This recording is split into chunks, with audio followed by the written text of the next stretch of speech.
Je vais vous témoigner une expérience que j'ai faite il y a quelque temps de ça. Ça faisait pas très longtemps que j'étais chrétienne. J'ai passé par un moment assez difficile, des épreuves qui s'enchaînaient les unes derrière les autres. Et je comprenais pas, j'arrivais pas à m'en sortir. On aurait dit que j'étais dans une spirale infernale. Toutes les épreuves, ils arrivaient les unes derrière les autres. Que t'as pas le temps de souffler, qu'il y a une autre épreuve qui arrive derrière. Et j'étais découragée, mais vraiment découragée. Vraiment, là, j'ai vu ce que c'était qu'un désert. Et sur le coup, je vous le dis en vérité, le désert, je ne l'ai pas compris. Et j'étais sur une mission. Ça faisait 4 ans que j'étais pas partie avec les campines. Et là, j'avais réussi à partir en mission. Donc, tout aurait dû être bien. J'aurais dû être heureuse. Et comme je suis arrivée sur cette mission-là, c'était encore pire. Accablée comme jamais. Une tristesse, une angoisse sur moi. Les problèmes, je pensais qu'ils allaient rester chez moi, mais non, ils m'avaient suivi les problèmes. Et plus encore. Mon petit, il avait cassé son camion, moi j'avais cassé mon camion. On était à 1000 km de chez nous, on n'avait pas de sous. Vraiment, on a une situation très compliquée. Et là, quand on arrive sur la mission, je dis, Seigneur, de toute façon, tu ne me vois pas. Je suis insignifiante pour toi.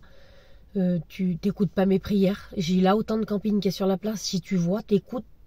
Mais moi, tu ne m'écoutes pas et tu ne me vois pas. Et je le dis en vérité, aujourd'hui, avec la honte, hein, je demande pardon à mon Dieu.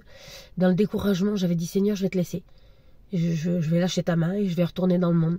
Je vais retourner dans le monde. Et le matin, je me lève et je vais au marché. Je vais à Mâcon. Mâcon, moi, c'est un pays que j'avais jamais été de ma vie. Et je me lève le matin, donc, et puis je vais à ce marché. Et il y avait une petite place comme ça, là, et un petit bar avec une petite terrasse. Et puis je m'assis. J'étais toute seule, bien évidemment, je connaissais personne là-bas. Et je m'assis donc à la terrasse de ce bar-là, et je me commande un café. Je bois mon café, puis je passe court, je me lève, je fais déballer mon banc. Et en face de moi, il y avait un gadjo qui déballe un banc. Et je vois sur son banc tous des trucs religieux, mais de langues différentes. Et dans moi-même, je me dis, Seigneur, pas bizarre le gadjo, là, toutes les religions du monde, il a sur son petit banc, là. Et à un moment donné, dans la matinée, j'ai dit, monsieur, pourquoi vous avez toutes les religions du monde sur votre stand? Et le gadjo, il me dit, non, madame, il dit, c'est pas toutes les religions du monde, il dit, c'est la Bible qui est transmise dans toutes les langues pour que l'évangile soit prêché à tout le monde.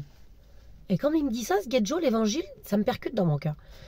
Et je dis, ah bon? Et ben, je dis, moi, monsieur, je suis chrétienne, je suis évangéliste. Il me dit, oui, je sais. Mais ah oui, je sais, mais comme si que le monsieur, il savait, là. Et je me retourne dans mon banc et puis ça me travaille, ça qui dit ce gadjo-là. Et à un moment donné, je retourne vers lui et j'ai dit, monsieur, tout à l'heure, quand je vous ai dit que j'étais chrétienne, il m'avait dit, oui, je sais. J'ai dit, comment que vous le savez? Ben, il me dit, ce matin, vous étiez à la terrasse du bar, vous buvez un café, là, et il y avait votre ami avec vous. Il y avait quelqu'un avec vous, il me dit. J'ai dit, non, monsieur, il n'y avait personne avec moi. Oui, j'étais assise, mais il n'y avait personne. J'ai dit, moi, je connais personne ici. Mais il me dit, si, il y avait quelqu'un avec vous. Et le gadjo, il me dit, l'ange de l'Éternel campe à côté de celui qui le craint.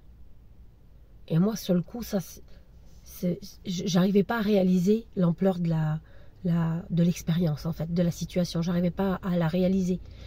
Que j'avais un ange qui était près de moi et que le Seigneur l'avait placé à côté de moi dans ce moment qui était si difficile que je pensais que lui ne m'écoutait pas, que lui ne me voyait pas, que j'étais insignifiante pour lui.